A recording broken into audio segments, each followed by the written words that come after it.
Welcome, everybody, to another episode of Inside Boxing Weekly. I'm your host, Mike Goodpaster. Right now, I'd like to welcome in my co-host, Jeremiah Preisser. How you doing, Jeremiah? Good evening, Mike. Happy to be here. Always happy to be here. Excited to talk some boxing. All right, we've got our year-end awards tonight. That'll be towards the end of the show, though. We didn't think we had any more fights lined up for the year, but we do. Friday, December the 30th, Cincinnati, Ohio. Hammer and Hank-Lundy is going to be fighting for the UBF lightweight title. So we've got Hank on, and we've got John Delperdang, who is the contender for the title. And right now I want to introduce the promoter for the fight, Robert Boom Boom James. How you doing, Boom Boom? I'm well. How are you doing, Mike? All right. We had the fighters on the line, too, but we're going to go to you first, John. You want to tell us a little bit about Friday night, what they can expect if they come out in Cincinnati, and where they can get tickets at? You said John or me? Boom Boom.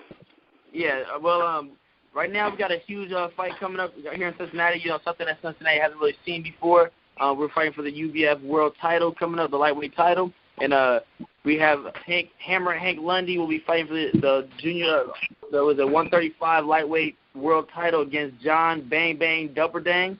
The doors will be opening at 5 o'clock. The fights will start at 6 o'clock. The general admission tickets are $30. Elite tickets are $50. Ringside tickets are $100. And all access back with the champs is $250. To get tickets, you can either go onto the webpage, onto www.boomfitnesscenter.com, or you can dial 513-409-2663. All right, and as you said, we're going to go ahead and introduce the fighters now. We've got, his last fight was in February where he lost to Terrence Crawford, one of the top 5 pound-for-pound boxers in the world. Help us welcome to the show, Hammer and Hank-Lundy. How you doing, Hank? Hey, how you doing? All right, and we have your opponent, John Delperdang. How you doing, John? I'm doing great, sir. All right, so we'll just go ahead, me and my cohort here, Jeremiah, will just take turns asking you guys questions. I know that you had ACL surgery. How excited are you to be back in the ring, Hank? Oh, man, listen, man, after the surgery, doctors called me crazy, man. I was in there within 2 weeks, to 3, hitting the bag, and I had staples in my leg, I'm 100%, man. I'm ready to go in there and rumble, man. All right, Jeremiah. All right, so John, people know a little less about you.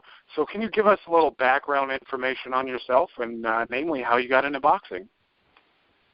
Oh, well, my name is John Delperdang, and I'm from Southern California. And background, boxing is all I do. This is all that I do all day, and I'm just a real humble guy, just really nice. All right. And Hank? Oh, go ahead. Sorry about that, John. No, that's pretty much it. All I do is box. That's like my whole life. All right. Hank, have you seen any tape of John, and are you preparing any differently than you would for anybody else? Oh, yes, most definitely. Every fight is a different fight, He likes to, come forward with pressure, and, I've been in there, with a lot of guys, I have experience, and, I'm just ready to fight, man, been a good camp, and I've been ready for the first date, but the fight got pushed back, man. It's just a waiting game, man. I'm ready to fight, put on a good show for Cincinnati. Well, and I think we're all excited to see you, Hank. We're all excited to see John as well. His record indicates that he's a, good puncher. How has training gone for you, John? Training has gone exceptionally well with the addition of my new coach, Roberto Alcazar. Everything's just been going really great. And Mr. Hank is right. I do come forward. I'm really strong, and I'm 100% ready for this opportunity. And John, this is a great opportunity for you. Pretty much everybody in boxing knows who Hank-Lundy is. You want to tell everybody what this fight would mean to you if you were to pull the upset here? If I pull the upset, then everybody in boxing will know the name of John Delperdang. And this fight to me means the world. I appreciate, the camp, the Lundy camp, Mr. Lundy. I appreciate him for accepting this fight.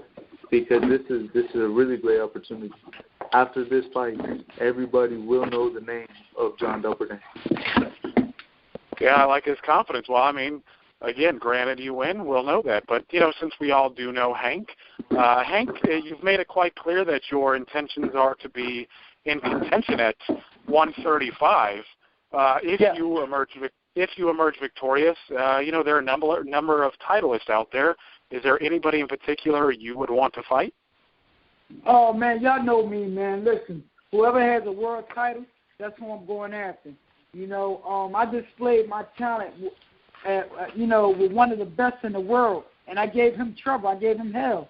He couldn't figure me out. And, I'm taking that down to 135. Hank-Lundy that fought Terrence Crawford that night, the first 5 rounds, until the stoppage, I don't think nobody at lightweight could beat a Hank-Lundy like that, on top of his game, man. And ever since that fight, due to the injury, I've been taking my training up to another level, with the condition and especially with the boxing, me and my coaches dialing into each other, the eating habits, everything been 100%, correct. And we ready to get a world title.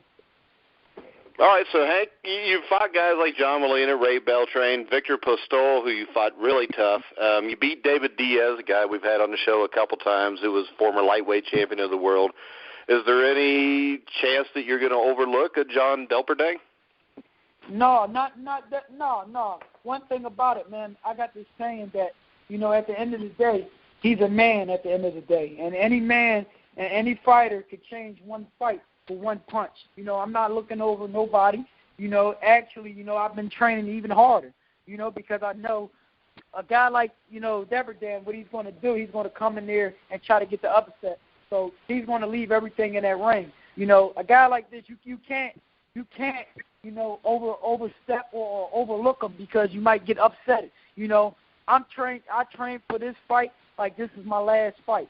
And when y'all see me step on the scale, you will look at my body and tell that Hank-Lundy is not playing.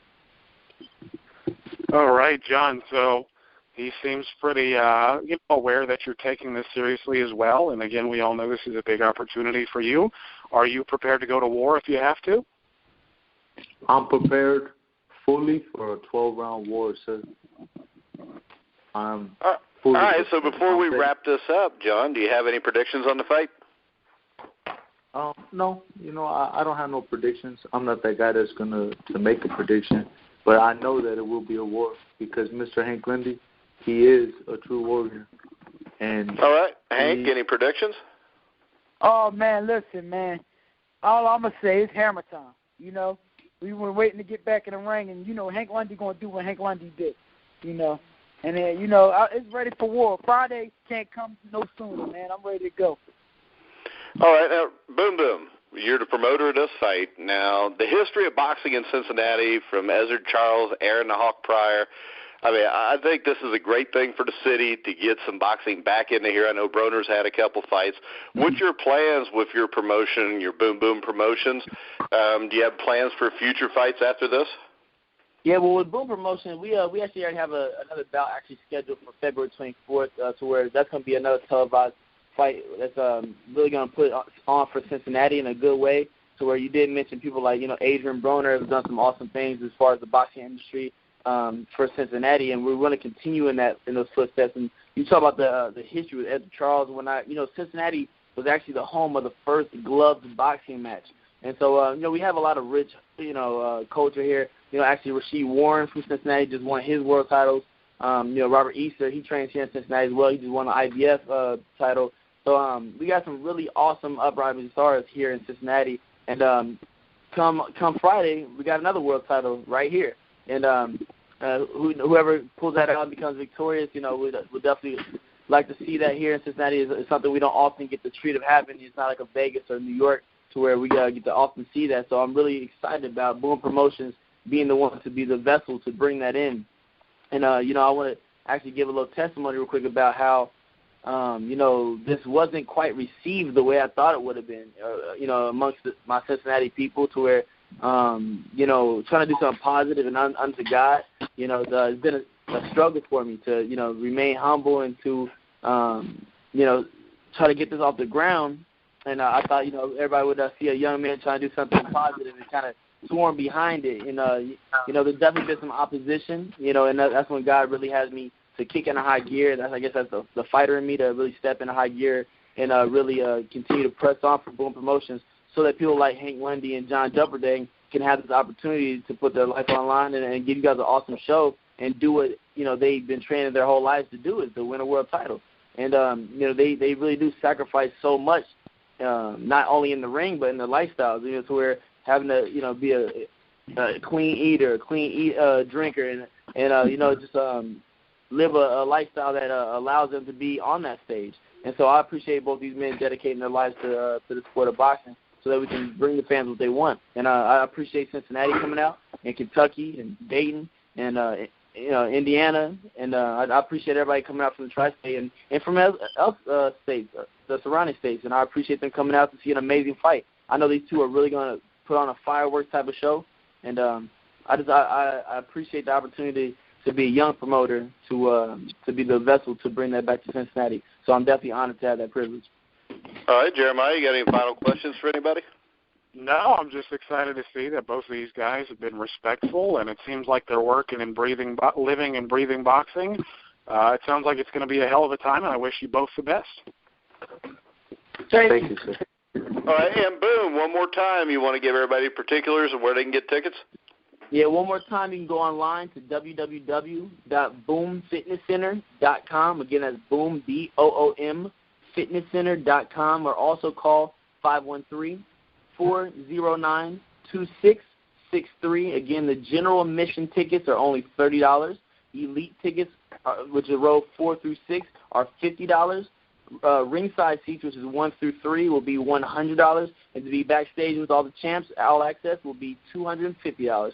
So again, make sure you go online and pre-order those tickets, and it's gonna be a night of fireworks. It's really ringing in the New Year's. That's the name of this ballot. It's ringing in the New Year's. Now, how many undercard fights do you have, Boom? Oh, the undercard we have 6. And we have some awesome names on the undercard as well. Chris Curtis will be on there. Muhammad Abdullah. Some really awesome. We got a couple of debuters making there. Trevor Ballinger, Kevin Roundtree. We got some really exciting fights coming up for you guys. It's gonna be a great thing. All right. Well, we wish you guys all the best of luck. Hank, John, I hope everything goes great. Boom. Hope the promotion's nothing but a success. Maybe you can come back on next week and tell us about it. Fantastic, guys. Again, stop by, guys. 10765 Reading Road, Cincinnati, Ohio, 45241. Again, that's 10765 Reading Road, Cincinnati, Ohio, 45241. All right, guys. I hope everything goes great for you. All right, brother. Appreciate the love and support. All right. Thanks a lot, Hank. Thanks, John. Hey, no problem. Yes, sir. Good night, sir. All right, guys. That was Friday night, Cincinnati, Ohio. We've got John Delperdang trying to take Hank-Lundy's UBF lightweight title. Make sure you guys all get out there to check out that. Jeremiah, so now we go to the portion of the show where we have the Grueling Truth's first ever year-end boxing awards. I know that you've made painstaking hours in coming up with your list. So we're going to start off with the Bob Fitzsimmons Knockout of the Year. Who do you got? All right, so my pick, I know it's always tough. Every time, just boxing produces so many great knockouts just in a year's time, but there were just so many picks. But how I, narrowed it down was, I wanted something significant. We see overmatched guys get pounded into the canvas time and time again. I didn't want something like that. Even though, there may be some more devastation to it and whatnot, I wanted something a little more significant. So, I wanted something, a title fight or a fight between two top 10, top 5 contenders. So what I came up with, and what I narrowed it down to was, either, Charlo's knockout of Williams or Lomachenko's knockout of Martinez. And I chose the latter, partly because, Martinez is a tough guy. He took a lot of Salido's punches, and, he wasn't, I don't remember him being knocked on his ass. And a lot of us didn't think Lomachenko was a good puncher. we thought he was a solid puncher, but certainly nothing like he produced against Martinez. And just the combination itself was beautiful. I love how he set it up with an uppercut. Martinez dropped his hand, cracked him with a right hook, and that was over. That was my knockout of the year, and I was surprised to see it happen. All right, I'm going with Jermall Charlo's starching of Julian J. Rock Williams. I think it was on Showtime just a couple weeks ago, and we all know my memory sucks, so I got to go with the last thing I saw. But, to me, both men were undefeated prospects who were fighting for a version of the light middleweight title, which is a rare contest today in boxing where you got two young fighters putting it all on the line. And the Charlo knockout was just brutal.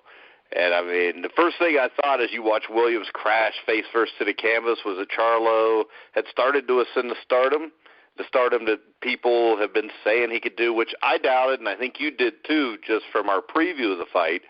So, to me, Jermall Charlo's knockout over Julian Williams, it was my knockout of the year.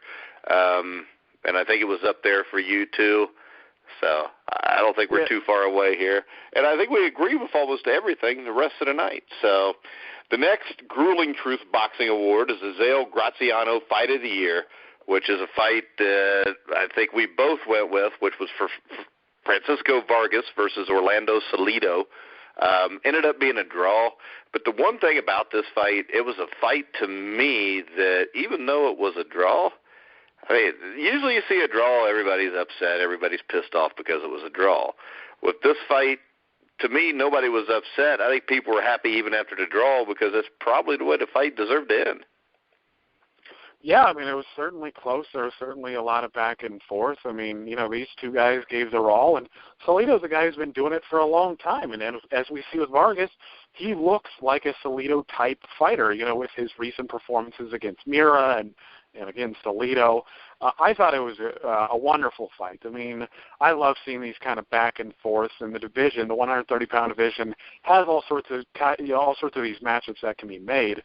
But it was just, I loved it because Salido's one of those old crafty guys, and he seems to not take punches as well in the early going. But once he gets going, it's hard to stop him. Mikey Garcia, he's one of those guys who saw what I was talking about. I just like seeing Salido. He has some off nights where he'll punch you in the cock, far too many times. But go ahead. I'm sorry, I wasn't expecting that word to pop up during the show. But go ahead. Yeah, well, Vasil Lomachenko, I'm not even sure if the guy can have kids anymore. But anyways. Salido's just one of those old, crafty Mexican veterans. He's been in all sorts of wars, and it's just nice to see him still fighting on this kind of level. And it's good to see Vargas, be in these type of performances as well. And it was just, an excited fight the whole way through. All right, now we've got the next award. I'll let you go first, but we agree on this. Like I said, we agree on everything the rest of the way out, I think. So we'll go with the Yuri Borman-Foreman Snoozer of the Year. What was the Grueling Truth's most boring fight of the year? Yeah, I think it was Luis Ortiz, Malik Scott. And I thought that would be a good fight. Yeah, I did too. I thought Scott would use his distance, but, like he did against Deontay Wilder, he looks like he was just trying to survive.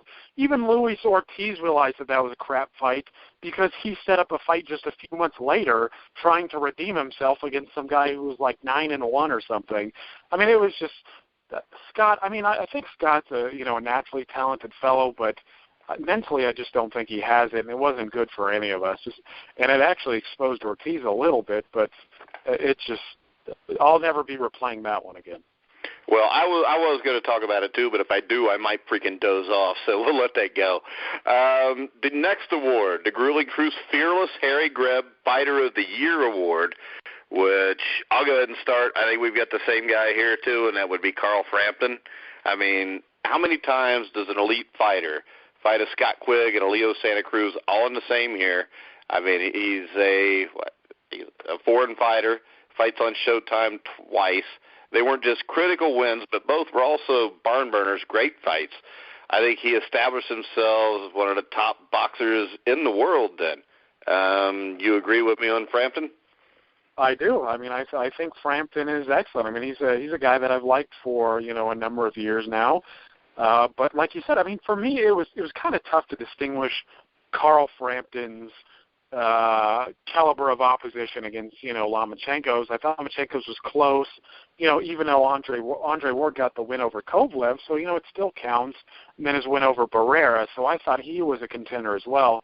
But for me, and like you mentioned, I think the fact that those were exciting fights is what kind of put him over the hump for me. I mean, Frampton, he's got good skill, and honestly, none of this was a given for him. That's also what I liked about it.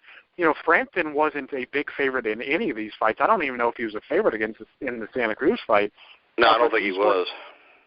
No, I mean, these were like 50, just about 50-50 fights, and he pulled it out, in a big domestic showdown against Quigg, who has also looked good since that loss. And then against Santa Cruz, a lot of us thought that, Santa Cruz's size and his work rate would be too much, but Frampton proved highly skillful in that fight and outboxed him and even hurt him. But good for Frampton, and it's nice to see a guy from the UK, the country's been producing a lot of good fighters of late, finally get an award like this. Okay, now we've got the Grueling Truth's Jack Britton, Breakout Fighter of the Year. I figured I'd let you go first on this one because I know you've been big on this guy for a while, and I've more recently come to the pony on it. But go ahead and give us who you got. Oh, yeah, it's Alexander Usyk. I mean, I think a lot of people would agree with his pick. I mean, Usyk is he's tremendous. I mean, I've viewed him as the best prospect since Evander Holyfield. I just really like this guy's class. I mean, he can box, he can punch. He's just well-rounded. He has a strong amateur background. He's a bit like Lomachenko, except up at cruiserweight. And I think, he keeps doing what he's doing. He's going to be a real player at heavyweights. He's a little small, but he's just an excellent fighter. And, I'm always looking forward to seeing him. And we may get to see him on the undercard of Jacob Golovkin. So I'm excited about that as well. Yeah, and Glowicki was a very good fighter who he made look completely overmatched.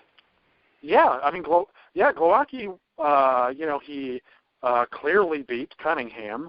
He beat Marco Huck, who, Marco Huck wasn't the man in the division, but he was viewed as the best fighter in the division because of his long run. Actually, Marco Huck was defending his title, for the 14th time or something, and he was trying to match Johnny Nelson for the most alphabet defenses, and Glowacki knocked him off in a good, exciting fight that we all enjoyed. Glowacki for sure was no slouch, but Usyk made it look easy. And then, against an awkward Munchu, his class showed in that fight, and that's two good, solid wins, especially for a guy who only has 11 fights. So on to bigger and better things for this guy. All right, the next award is the Grueling Truth's Ray Arcel Trainer of the Year Award. I'll start this one out. And guys, really, we didn't know what each other picked like 2 minutes before the show, and we agreed on all but one thing. So that'll tell you this. Jeremiah's only wrong once on this list. All right, but I got my Trainer of the Year. We got Shane McGuigan. I mean, if you look at McGuigan, I mean, it's hard to pick an American trainer, and I don't really want to pick somebody that just, jumps on with a guy and, takes credit for, his entire career with 1 or 2 wins. But if you look at McGuigan, his top 3 fighters, Carl Frampton, who we already talked about, was our fighter of the year, David Haye, George Groves, they would have combined 8-0. I think it's hard to overlook what McGuigan has accomplished this year. Yeah, I absolutely agree. I mean, McGuigan, like a lot of, people who are involved in boxing, he just doesn't get the recognition that he deserves. I mean, quickly we recognize names like Freddie Roach and Robert Garcia on and on and on. But in terms of, what their fighters have done, especially in fights that weren't given, George Groves versus Martin Murray, we favored Groves, but was it a given? None of Frampton's fights were givens. I just like what he's done with, all of these men. It still needs to be seen what, David Haye has, when he finally fights a top contender. But, Groves looks like he's bounced back nicely. Frampton, fighter of the year, good for this guy. And, I'm excited to see, who else he has under his stable, because a lot of times, we don't see the guys that he's developing at the lower level. And, seeing as all the good things that he's done with these fellas, I'm looking forward to seeing what he's doing with the younger guys. All right. Now, my number 2 would have been Lomachenko's dad because he had Usyk also, didn't he? Anatoly Lomachenko. Yeah. I'm not sure, but... No, he doesn't, no. As good as his son is, we'll call him second no matter what. All right, the next Grueling Truth You're In Boxing Award is the Tex Rickard Promoter of the Year. Jeremiah, I know we get the same thing on this too, so go ahead. Yeah, it's Matchroom Boxing. I mean, who else could it be? I mean, we look at Bob Arum and Top Rank and all of his, his incestuous matchmaking. It's a bunch of Top Rank guys versus Top Rank guys. Borderline pitiful undercards. Really all he does, well anymore is talk shit. But, Don King, Spent Forrest, Kathy Duva, Tom Loeffler. Loeffler, and Duva, they're good promoters, but they're not putting enough. They're not putting enough on a consistent basis. So, in my opinion, that just left Matchroom. And it's only going to get bigger because, we're starting off the first half of the year with Anthony Joshua, Vladimir Klitschko. He also did Frampton and Quigg last year, Golovkin and Kell Brook. I don't even think it's close anymore, and he's not afraid to put his fighters in with guys. And with Joshua, he's kind of brought him along slowly against competition, but now he's jumping to Vladimir Klitschko, so you can't really say anything about that either. No, you can't. Well, and namely, a promoter's job is to promote, and nobody's doing that as well as he is right now. Seeing how successful Joshua is already shows you, what you need to know about Eddie Hearn. Of course, Joshua, he's certainly part of the equation, but it's Hearn's promotion which is really a driving factor behind all this. The fact that Anthony Joshua doesn't even have 20 fights, and him and Klitschko have already sold 50,000 tickets in, a mere week or so is, again, this shows you what this guy is doing. And good for him. The British boxing scene is hot right now, and he's got all sorts of leverage and all sorts of fights that he can make because of, the things that he continues to do. So Eddie Hearn certainly deserves it, and, we'll get all sorts of great fights in 2017. He keeps doing what he's doing. All right, next up we got the James J. Braddock Upset of the Year. I'll start this one off. We got Joe Smith knocking out Fonfara in one round. To me, this was a huge upset. I didn't know who Joe Smith was at the time, and Fonfara had beaten some really good fighters. He beat a legitimate star. I don't know about great fighter, and Julio Cesar Chavez Jr. He also beat a guy who's now a title holder, Nathan Cleverly. To me, Joe Smith definitely over Fonfara is my upset of the year. Oh, yeah, I agree. No doubt about it in my opinion. Fonfara, again, we didn't know a lot about Joe Smith going into the fight, and Fonfara looked like he treated it as a winnable fight. But, Joe Smith, to his credit, he's a legitimate puncher. Fonfara's a tough guy. He's taken all sorts of clean shots. Look what he did against Stevenson. He took a bunch of bombs right on the point of the chin, but against Smith, he couldn't take it. So, coming out of nowhere, just some Irish kid who actually has a loss. He has a TKO loss under his belt, so I guess that added more doubt to his prospect of winning as well. But, Smith just kind of came out of nowhere, cracked Fonfara, retired a 50, old Hopkins, and, good for him. Yeah, good for Joe.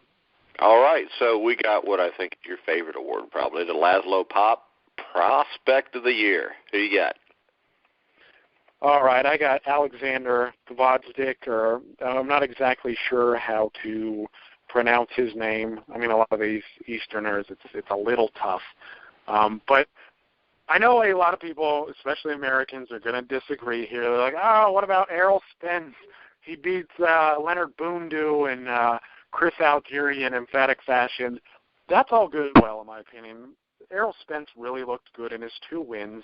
He looked better against Boondu than Thurman did. He looked better against Algieri than a number of guys did. But if you look at Alexander's record for 2016, this guy had 4 fights, okay, one against Mohammadi, who, was a title contender just last year against Kovalev. Then he beats Tommy Karpensi, who's not, a flashy fighter, not a a top 10 guy, but somebody who upset Chad Dawson not long ago. And then he beats Isaac Chilemba, who's a fringe contender. So, in 2016, he had 4 wins, 4 stoppages, and looked like he improved every single time. On top of that, he only has 12 fights. I mean, he's moving real quickly like a lot of these other Ukrainians. He's not messing around with fodder. So for him to only have 12 fights, 10 knockouts, and take on this sort of competition, in my opinion, is superior to what Spence has done, and it's superior to what any prospect has done this year. All right. Next up, we got the Willie Pep Defensive Fighter of the Year. I think we both definitely agree on this, too. Vasily Lomachenko. You want to talk a little bit about Vasily? Yeah, I'm a big fan of Lomachenko. I've had the pleasure of seeing him twice, and he just keeps getting better. I mean, part of the reason I wanted to include a Defensive Fighter of the Year is because, whenever, you're familiar with football, they hand out defensive awards all the time. And so I just kind of want to add that into the boxing landscape as well. And, it's got to be Lomachenko. I mean, a lot of people, they're like, Guillermo Rigondeaux, he's an excellent defender. We all acknowledge that. But if you look at their body of work already, I would say that Lomachenko is not only superior defender this year, but overall. I mean, Rigondeaux, he got dropped by a jab when he fought Cordoba. He got hurt twice against Moroccan. He got dropped by Donaire, dropped twice by Amagasa. Lomachenko, what makes him unique is that he can fight on the outside, he can fight on the inside, but no matter where he's at, he's exceptionally hard to hit. I mean, for a guy who's as offensively engaged as he is, to be that hard to hit is something that you don't see every day. And so, for me, it was no doubt about it. It was no doubt Vasily Lomachenko takes this, and I look forward to seeing every time this guy fights. All right. Our final award is the Grueling Truth's Biggest Bust of the Year award. We came up with this one the last second. You were unprepared, so we didn't have a cute name for it. What do you think? The Jose the Threat Barrett Bust of the Year? You remember Jose Barrett? No, but it sounds Come on, man. It was just the 80s. He was like 24-0, 24 knockouts. They put him on national TV. He got knocked out with 1 punch in the 4th round. But we'll come up with a better name then. But my biggest bust of the year was a bust basically because of outside of the ring. From the last pictures I saw, he actually has a bust, and that would be Tyson Fury, who is tested positive for drugs. He's ultimately retired under the most, not the greatest of circumstances. So it ended dreams of a rematch with Vladimir Klitschko. I mean, everybody either loved this guy or hated this guy. I think pretty much everybody despises his ass now. But to me, the biggest bust is Tyson Fury. My number 2 on this would be Alexander Povetkin, just because of all the crap that's happened with him and losing the Wilder fight, losing the Stavern fight where we didn't get to see him because he keeps testing positive for stuff. And then, of course, a week later they try to say that he passed. But Tyson Fury is my biggest bust. Yeah, I don't think I can disagree with you there. I mean, Tyson Fury, it sucks because he's the man in the heavyweight division. He's the guy who beat the man. And so naturally we want to see him in the ring and lose the title as opposed to, just sitting at home on his hands with it.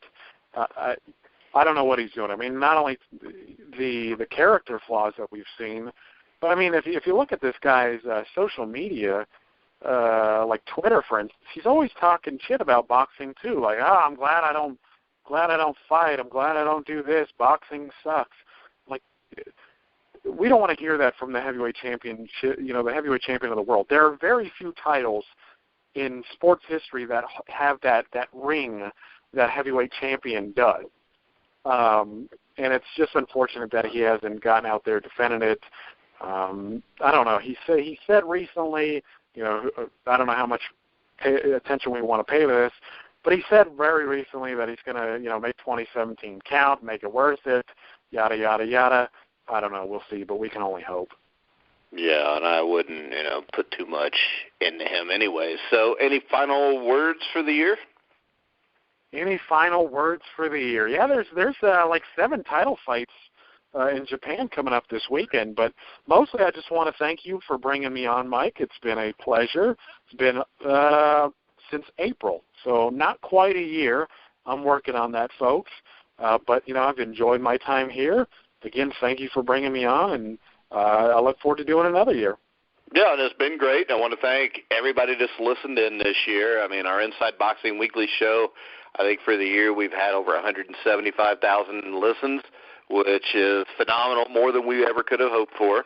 Also, I really want to bring up, if you're in the Cincinnati, Ohio area Friday night and you like boxing, I mean, how many times you get to see a guy that's a world-caliber fighter in Hank-Lundy take on an up-and-coming fighter in John Delperdang? And, I mean, everybody, if you got nothing to do on that Friday night on the 30th, go to the fight. And if you're in the Cincinnati area, let's support this as much as we can so we can get more boxing back. The history of boxing in Cincinnati, Ohio, from the amateurs and, the Buddy LaRosas, the Aaron Pryors, the Ezzard Charles, the history runs deep. But for some reason, that's kind of been lost. You don't get too many shows anymore. When you do, it's Adrian Broner, which nothing wrong with Adrian Broner, but that's the only time you get a show. So Boom James is the promoter.